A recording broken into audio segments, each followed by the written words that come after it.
Et bienvenue au nouveau rendez-vous de professionnels, les nouvelles entrepreneuses. Aujourd'hui, nous rencontrons Christine qui révolutionne le panier de vélo. Bonjour Christine. Bonjour les professionnels.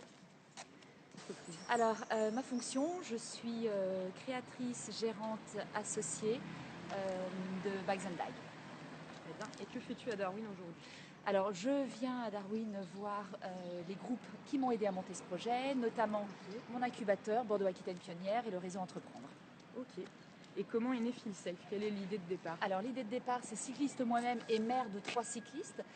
Je me suis rendu compte beaucoup en voyageant également que les paniers du marché étaient petits, qu'on ne pouvait rien mettre et qu'il fallait sécuriser et augmenter le volume de charge à vélo. Ok.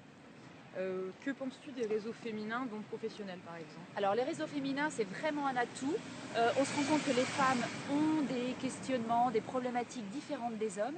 Et le fait de ne pas se sentir seule dans cette aventure, qui est vraiment une aventure de vie, où on met plusieurs vies dans ce projet, est vraiment un atout extrêmement important et rassurant. Qu'est-ce que FeelSafe? Est-ce que tu peux le décrire en quelques mots? Alors FeelSafe, c'est un panier à géométrie variable, hautement sécurisant, qui augmente la visibilité et le volume de charge à vélo et l'équilibre. Ok. Et as-tu d'autres projets? Alors d'autres projets, déjà nous allons développer les autres produits de la gamme et ensuite lancer un nouveau concept si tout va bien dans 2 à 3 ans. Est-ce que tu as une personne qui t'a inspiré, un mentor?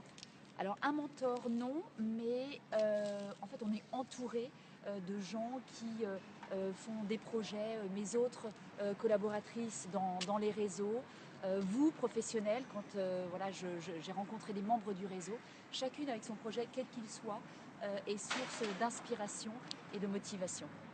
Et si tu avais un point faible dans ce projet, dans cette entreprise? Alors un point faible, oui, on en a tous bien évidemment. Peut-être que le point faible que j'ai eu, dont aujourd'hui j'en ai les conséquences, c'est de ne pas avoir été assez ambitieuse financièrement pour me permettre aujourd'hui d'avoir une trésorerie et d'embaucher un petit peu plus rapidement, ce qui allégerait et mon temps et l'investissement mis dans cette entreprise. On vous donne rendez-vous pour la suite de l'interview de Christine à 17 h dans son entrepôt.